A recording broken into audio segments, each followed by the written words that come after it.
Hello नमस्कार दोस्तों, स्वागत है आपका मेरे YouTube channel brothers maths online classes पे।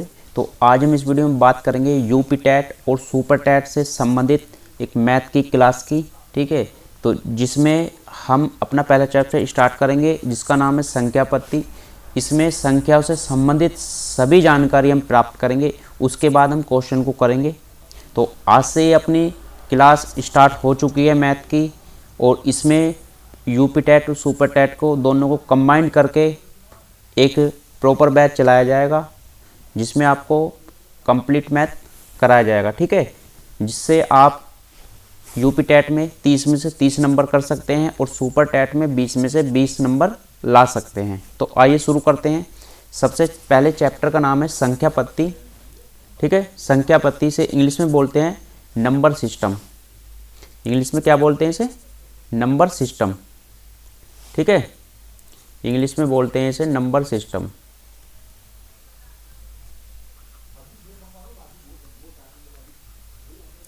फिर इसके बाद समझते हैं कि संख्या पत्ती किसे कहते हैं।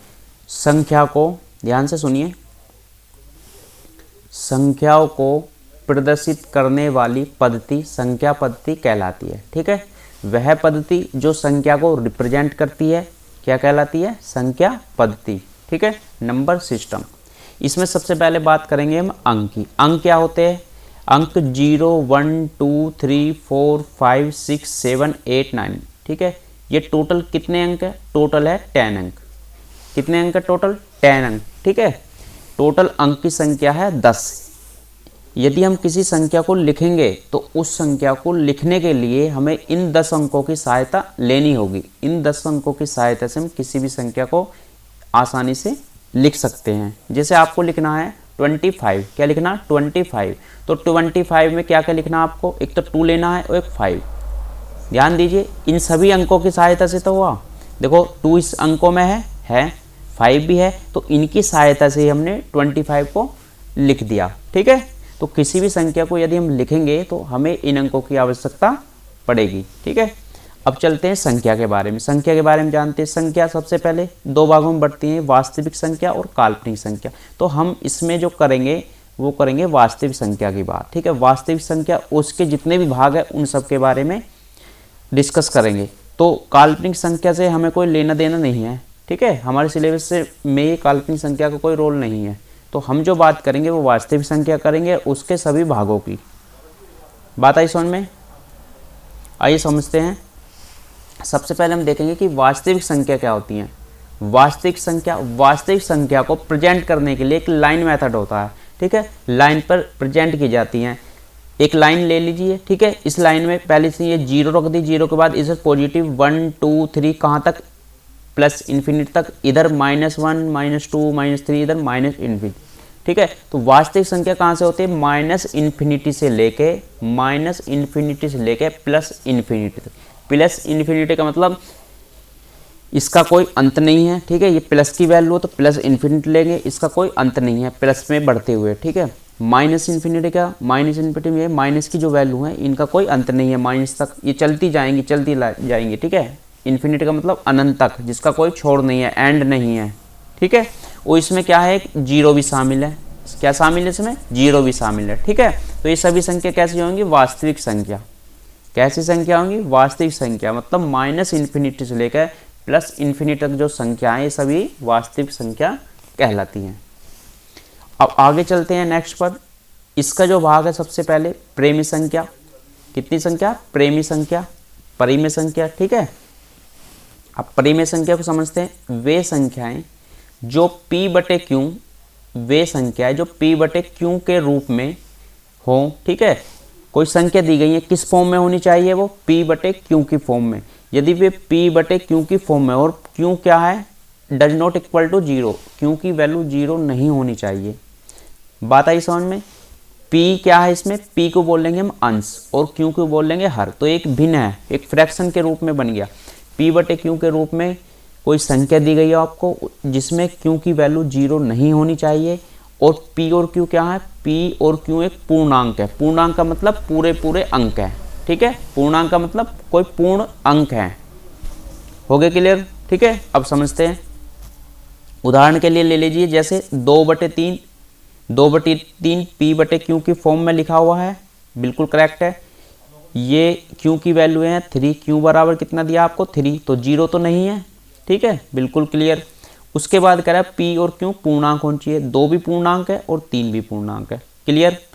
फिर चलते हैं नेक्स्ट पर 3 p/q की फॉर्म में है, बिल्कुल है, क्योंकि जो भी संख्या है, ठीक है, जैसे सिंगल संख्या दी है तो इसके अपॉन में 1 लिख सकते हैं, तो 3/1, तो q की वैल्यू 1 हुई, p की वैल्यू 3, ठीक है, तो ये भी एक परिमेय संख्या है। -9/4 ये भी पूर्णांक है, और अपॉन में 4 है जो 0 नहीं है, q की वैल्यू है, ठीक है, 0 नहीं है, तो ये भी एक परिमेय संख्या है। इसी तरह से 3/5 ये भी एक परिमेय संख्या है, ठीक है। परिमेय संख्या को हम इंग्लिश में बोलते हैं रेशनल नंबर। अब नेक्स्ट पे चलते हैं, नेक्स्ट में समझते हैं हम अपरिमेय संख्या। नंबर 2 पे अपरिमेय संख्या। अपरिमेय संख्या को हम इंग्लिश में कहते हैं इरेशनल नंबर, इरेशनल नंबर। इनकी डेफिनेशन है, जिन्हें हम p/q की फॉर्म में, किसकी फॉर्म में, p/q की फॉर्म में नहीं लिख सकते, ठीक है। वे संख्याएं जिन्हें हम p/q के रूप में नहीं लिख सकते, अर्थात वे संख्याएं जो पूर्ण संख्या नहीं है, ठीक है, अर्थात वे संख्याएं जो पूर्ण संख्या नहीं है। हो गया क्लियर। इसके बाद जिससे पूर्ण संख्या नहीं है और उनका वर्गमूल पूर्ण संख्या नहीं है, इसमें है पूर्ण वर्ग संख्या, इसे कर लीजिए आप। वे संख्याएं जो पूर्ण वर्ग संख्या नहीं है, तो उनके वर्गमूल को अपरिमेय संख्या कहेंगे, अपरिमेय संख्या कहेंगे, ठीक है। एक बार फिर से समझते हैं। सेकंड नंबर है अपरिमेय संख्या। अपरिमेय संख्या को इंग्लिश में कहते हैं इरेशनल नंबर। इसकी डेफिनेशन है, जिन्हें हम p/q, वे संख्याएं जिन्हें हम p/q के रूप में नहीं लिख सकते हैं, अर्थात वे संख्याएं जो पूर्ण वर्ग संख्या नहीं है, मतलब उनके वर्गमूल को क्या करेंगे, पूर्ण वर्ग संख्या नहीं है, यदि हम उनका वर्गमूल लेंगे तो उसके वर्गमूल को हम अपरिमेय संख्या कहेंगे, ठीक है, या उनका जो वर्गमूल होगा वो एक अपरिमेय संख्या होगी। जैसे √5 है, √5 का हम वर्गमूल लेंगे तो वर्गमूल पूर्ण वर्ग, ये जो 5 है पूर्ण वर्ग संख्या नहीं है, तो इसका वर्गमूल क्या कहलाएगा, एक परिमेय संख्या, अपरिमेय संख्या, तो ये संख्या होगी अपरिमेय।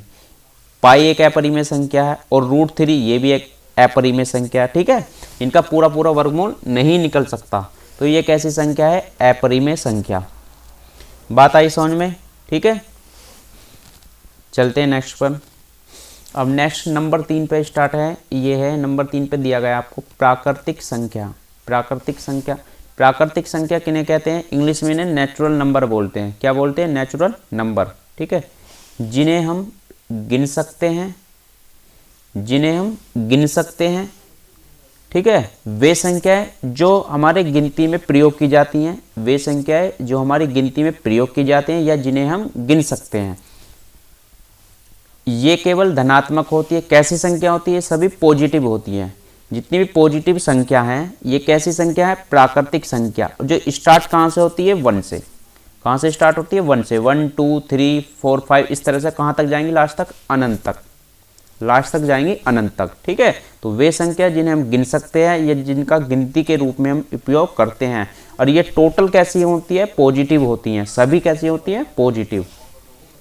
स्टार्ट जो होती हैं 1 से स्टार्ट होती हैं, स्टार्टिंग इनकी होती है 1 से इन्फिनिट तक जितनी भी संख्या है ये सब प्राकृतिक संख्या, नेचुरल नंबर, ठीक है। तो क्वेश्चन ये भी बन सकता है कि सबसे छोटी प्राकृतिक संख्या, तो सबसे छोटी प्राकृतिक संख्या होती है 1, सबसे छोटी प्राकृतिक संख्या 1 होती है, ठीक है। हो गया क्लियर। अब चलते हैं आगे नंबर 4। नंबर 4 में दिया कि पूर्ण संख्या है। पूर्ण संख्या को बोलते हैं होल नंबर, इंग्लिश में बोलते हैं होल नंबर। पूर्ण का मतलब पूरी संख्या, ठीक है। पूर्ण संख्या का मतलब पूरी संख्या। तो इसे करेंगे प्राकृतिक संख्या में, जिससे प्राकृतिक संख्या मतलब पॉजिटिव। कैसी है प्राकृतिक संख्या, पॉजिटिव है। यदि इनमें 0 भी शामिल कर लिया जाए, जितने भी नेचुरल नंबर है, यदि उसमें 0 शामिल कर लिया जाए तो ये सभी संख्या क्या बन जाती हैं, पूर्ण संख्या बन जाती हैं। कैसे बन जाती है, पूर्ण संख्या। जिससे ये स्टार्टिंग होगी 0 से, 0 1 2 कहाँ तक, ये भी इन्फिनिट तक, इन्फिनिटी तक जाएंगे। हो गया क्लियर, कहाँ तक जाएंगे, इन्फिनिटी तक। तो पूर्ण संख्या, प्राकृतिक संख्याओं में यदि 0 भी शामिल कर लिया जाए तो ये संख्या पूर्ण संख्याएं बन जाती है। स्टार्टिंग होगी इनकी 0 से, 0 1 2 3 कहाँ तक, इन्फिनिटी तक। ठीक है, चलते हैं आगे। अब नेक्स्ट में देखते हैं हम पूर्णांक संख्या। नंबर 5 पे है पूर्णांक संख्या। पूर्णांक को कहते हैं हम इंग्लिश में इंटीजर, इंटीजर्स नंबर। ठीक है, इंटीजर्स नंबर। तो पूर्णांक संख्या क्या होती हैं, जितनी भी ये प्राकृतिक संख्या हैं या जितने भी ये होल नंबर है, पूर्ण संख्या, क्योंकि 0 भी शामिल है तो हम बोलेंगे इसे होल नंबर। जितनी भी ये होल नंबर है और उसके साथ जितनी नेचुरल नंबर, यदि इनके साइन माइनस के कर दिए जाए, माइनस के साइन लिए जाएं, तो ये सभी का जो सेट बनेगा वो एक पूर्णांक संख्या कहलाएगा। क्या कहलाएगा, एक पूर्णांक संख्या। ध्यान से सुनिए, जितनी भी होल नंबर है और जितनी नेचुरल नंबर, यदि इनका साइन चेंज कर दिया जाए, इनके सबको नेगेटिव कर दिया जाए, तो इन सब का जो सेट बनेगा वो एक पूर्णांक संख्या होगी। ठीक है, कैसे होंगे, पूर्णांक संख्या का सेट होगा। तो पूर्णांक संख्या 0 1 2 3 इस तरह से -1 -2 -3 कहाँ तक, ये माइनस इन्फिनिट तक। इधर प्लस वाली जाएंगी प्लस इन्फिनिट तक। ठीक है, अब इसमें समझिए, इसमें दो तरह की पूर्णांक संख्या होते हैं, एक तो धनात्मक पूर्णांक संख्या, एक ऋणात्मक। धनात्मक पूर्णांक संख्या जितनी भी नेचुरल नंबर हैं ये सभी धनात्मक पूर्णांक संख्या है। 1 2 3 कहाँ तक, इन्फिनिटी तक।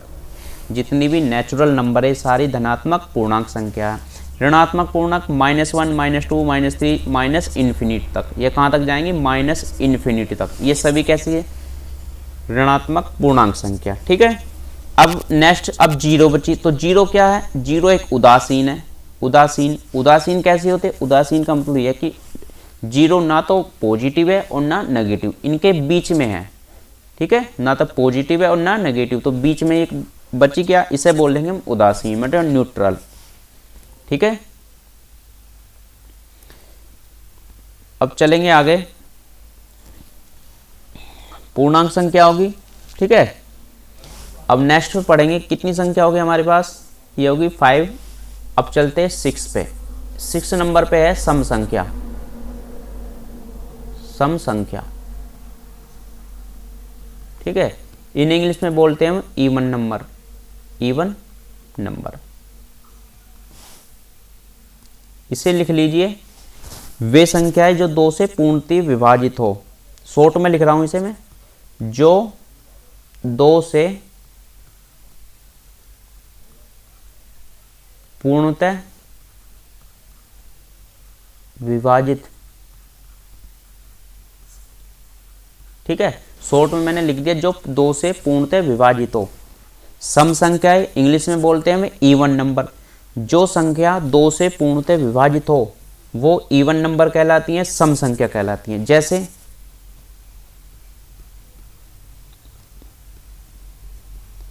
2 4 6 8 कहाँ तक जाएंगी, इन्फिनिट तक। ठीक है, जितनी भी सम संख्याएं इनके यदि क्रमागत ली जाए तो ये क्रम से 2-2 के क्रम से चलेंगी। कितने क्रम से चलेंगी, 2-2 के क्रम से। ठीक है, तो इसमें क्वेश्चन बन सकता है कि सबसे छोटी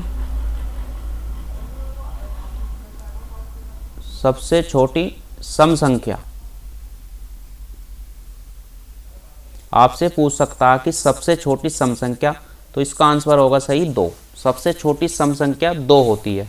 ठीक है, क्लियर। अब नेक्स्ट है 7 नंबर। 7 नंबर पे बात करेंगे हम विषम संख्या होगी, विषम संख्याएं। विषम संख्या को बोलते हैं हम इंग्लिश में ओड नंबर, ओड नंबर। ठीक है, अब इनकी डेफिनेशन देख लेते हैं। इसे भी शॉर्ट में लिखेंगे, वे नहीं, यहाँ लिखना आपको जो। ठीक है, जो 2 से पूर्णतः विभाजित न हो। ठीक है, तो विषम संख्या ओड नंबर, वे सभी संख्याएं जो 2 से पूर्णतः विभाजित न हो। ठीक है, वे सभी संख्याएं जो 2 से पूर्णतः विभाजित न हो, जैसे 1, 3, 5, 7, इस तरह से कहाँ तक, इन्फिनिट तक। जितनी विषम संख्या ये भी आपस में कितने क्रम से चलती है, ये भी 2 के क्रम से चलती है। सम संख्या भी 2 के क्रम से चलती है और विषम संख्या भी 2 के क्रम से चलती है। ठीक है, इसमें पूछ सकता है आपसे कि सबसे छोटी विषम संख्या, तो सबसे छोटी विषम संख्या आपकी 1, कितनी है सबसे छोटी विषम संख्या, 1।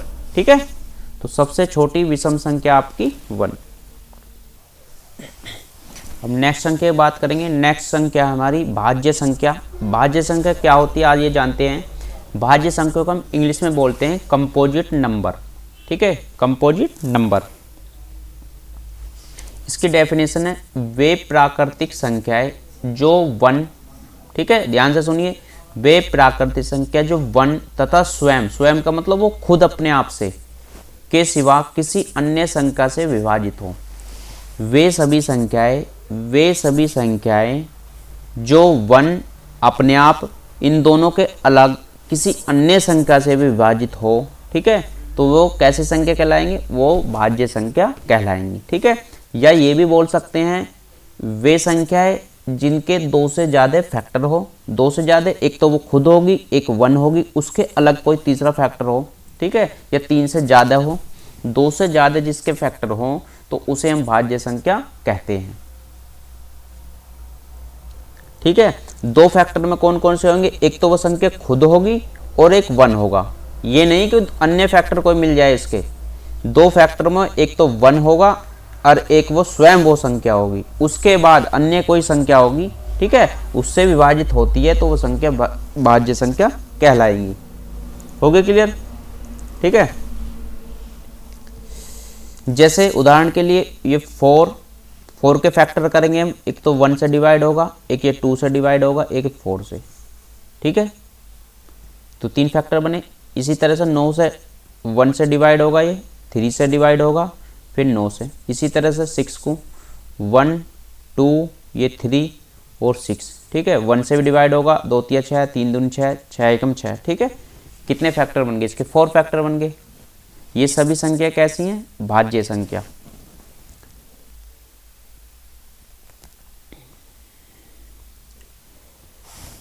नेक्स्ट नंबर पर चलते हैं। नेक्स्ट पे है हमारी अभाज्य संख्या।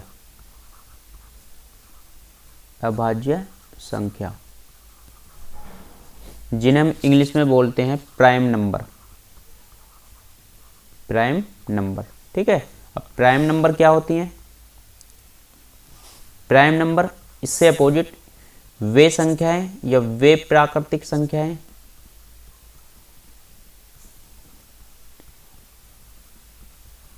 वे प्राकृतिक संख्याएं जो केवल 1 तथा स्वयं से विभाजित हों।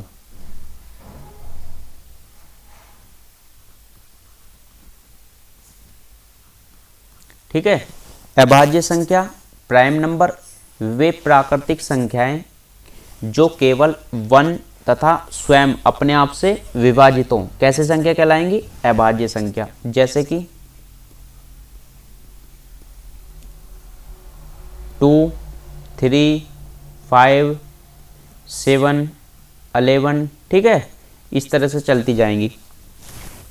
ध्यान दीजिए, वे प्राकृतिक संख्याएं जो केवल 1 तथा स्वयं से विभाजित हो अभाज्य संख्या कहलाएंगी। 2 देखो 1 से विभाजित है और 2 से विभाजित है, इसके बाद किसी अन्य संख्या से विभाजित नहीं है। इसी तरह से 3 1 से विभाजित है और 3 से विभाजित है, मतलब 1 से विभाजित है और अपने आप स्वयं से मतलब 3 से, खुद से। इसी तरह से 5 1 से और 5 से। 7 1 से डिवाइड है, 7 से डिवाइड है, इस तरह से 11, इसी तरह से संख्या चलती जाएंगी। अब क्वेश्चन ये बन सकता है कि सबसे छोटी, ये क्वेश्चन आया भी थी, परीक्षा में आया था, ठीक है, सबसे छोटी अभाज्य संख्या, अभाज्य संख्या ये होती है 2, ठीक है, सबसे छोटी अभाज्य संख्या 2। और एक चीज और ध्यान रखिए, 1 से लेकर 50 तक जो अभाज्य संख्या होती हैं, 1 से 50 तक अभाज्य संख्या होती हैं, 15। ध्यान दीजिए 1 से लेके 50 तक अभाज्य संख्या होती है 15। फिर 50 से लेके 100 तक अभाज्य संख्या होती हैं 10। ठीक है, 1 से 50 तक अभाज्य संख्या 15, 50 से 100 तक 10। यदि आपसे कहा जाए कि 1 से लेके 100 तक, 1 से लेके 100 तक कितनी होंगी टोटल? 15 10 25। ठीक है, 15 10 25। तो 1 से लेके 100 तक जो अभाज्य संख्या होती है वे 25 होती हैं। ठीक है, नोट कीजिए इन चीज़ों को।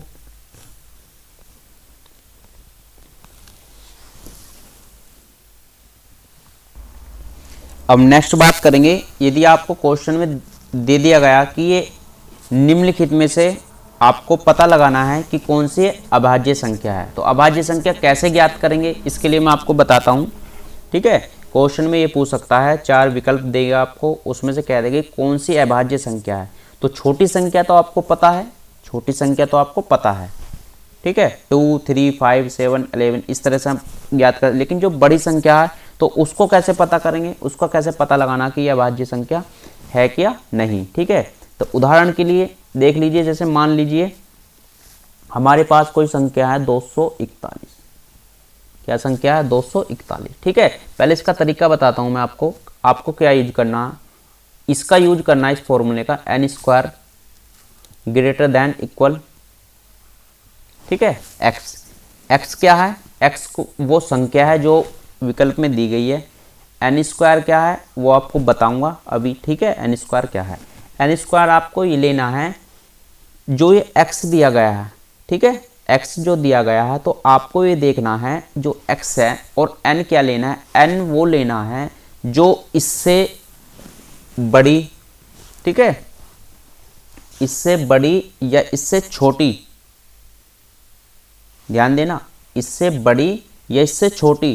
तो आपको कौन सा फाइंड करना है? इससे बड़ी लेनी है, x से कौन सी वैल्यू लेनी है? x से बड़ी लेनी है या x के बराबर, x से बड़ी या x के बराबर, तो उसका स्क्वायर लेना आपको। ठीक है, उसका स्क्वायर जो आएगा उस वैल्यू को हमें लेना है। जैसे इससे उदाहरण से समझ लीजिए, उदाहरण से, ठीक है, ये 241 है। 241 से बड़ा पूर्ण वर्ग संख्या कौन सी होगी? 241 से पहले होगी 225, 15 15 225, इससे बड़ी होगी 200, 100, 16 16, ये 256। ठीक है, 256 होगी। तो n की वैल्यू होगी 16 का स्क्वायर। 256 होगी तो इसे लिख देंगे 16 का स्क्वायर। ध्यान दीजिए, हमें क्या करना है, हमें ये देखना है कि जो ये वैल्यू दी गई है या तो इसके बराबर या इससे कोई बड़ी पूर्णवर्ग संख्या लेनी है। क्या लेनी है? या तो इसके बराबर या इससे बड़ी कोई पूर्णवर्ग संख्या लेनी है, तो उसका स्क्वायर लिखना आपको। क्या लिखना है? उसका स्क्वायर लिख दिया। अब ये देखना आपको, ये जो स्क्वायर लिखा है ये 16, तो इससे छोटी जो भी अभाज्य संख्या वो आपको लिख देनी है। इससे छोटी 2 3 5 7 11 और 13। ठीक है, ये संख्या लिख दी गई। अब हमें ये देखना कि ये संख्या 2 से डिवाइड है, 3 से डिवाइड है। ये देखना यदि इन सब से ये संख्या विभाजित नहीं है तो ये अभाज्य संख्या है। कैसी है? अभाज्य संख्या। एक बार फिर से देख लीजिए, संख्या हमने मान ली 241, तो आपको ऐसे करना है, ये 241 जो संख्या है या तो इसके बराबर या इससे कोई बड़ी, छोटी नहीं लेनी आपको, या तो इसके बराबर या इससे कोई बड़ी पूर्णवर्ग संख्या लेनी है, वो है 256। तो 256 को हम लिखेंगे 16 का स्क्वायर, क्योंकि इस फॉर्मूले का यूज करना हमें 16 का स्क्वायर। ठीक है, अब 16 से छोटी जितनी भी अभाज्य संख्या वो आपको पता होनी चाहिए, उनसे इसे विभाजित करके देख लीजिए। यदि उनसे संख्या विभाजित नहीं होती है तो ये एक अभाज्य संख्या है। कैसी है? एक अभाज्य संख्या है। ठीक है, इस तरह से दूसरा उदाहरण लेते हैं। दूसरा उदाहरण मान लीजिए 341। ठीक है, 341 से बड़ी वैल्यू होगी 19 का स्क्वायर। 341 से बड़ी होगी 19 का स्क्वायर। इसी तरह से 19 से छोटे फैक्टर, 19 से छोटे फैक्टर कीजिए। 2 3 5 7 इस तरह से करते जाइए। तो तो इनसे आपको चेक करना है कि इनसे यदि ये विभाजित नहीं होती तो ये एक अभाज्य संख्या है।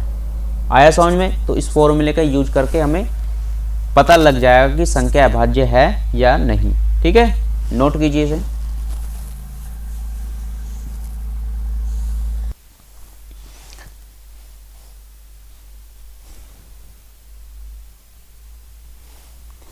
अब नेक्स्ट देखते हैं। नेक्स्ट में कह रहा कि सहअभाज्य संख्या। अब आपको फाइंड करना है सहअभाज्य संख्या। ठीक है, सहअभाज्य संख्या को बोलते हैं हम को प्राइम नंबर, इंग्लिश में कहते हैं को प्राइम नंबर। इसकी डेफिनेशन देख लीजिए। इसकी डेफिनेशन है वे संख्याएं जिनमें एक के अतिरिक्त, ध्यान से सुनिए, वे संख्याएं जिनमें 1 के अतिरिक्त कोई अन्य उभयनिष्ठ, उभयनिष्ठ का मतलब होता है कॉमन, इंग्लिश में समझिए कॉमन। ठीक है, कॉमन गुणनखंड मतलब फैक्टर, कोई कॉमन फैक्टर न हो। ठीक है, एक बार फिर से समझिए, सहअभाज्य संख्या वे संख्याएं जिनमें 1 के अतिरिक्त कोई अन्य कॉमन फैक्टर न हो। ठीक है, कैसे क्या लाएंगे? सहअभाज्य संख्या जैसे 9 तथा 16, इसमें कुछ कॉमन है, कुछ नहीं कॉमन, केवल 1 कॉमन है, तो ये कैसी संख्या होगी? सहअभाज्य संख्या। ठीक है, जिनमें केवल 1 कॉमन हो, 1 के अतिरिक्त कुछ और कॉमन नहीं हो, तो वे सहअभाज्य संख्या कहलाती है। ठीक है, तो आज के लिए इतना ही, मिलते हैं अपनी नेक्स्ट वीडियो में। तब तक के लिए धन्यवाद, गुड बाय, टेक।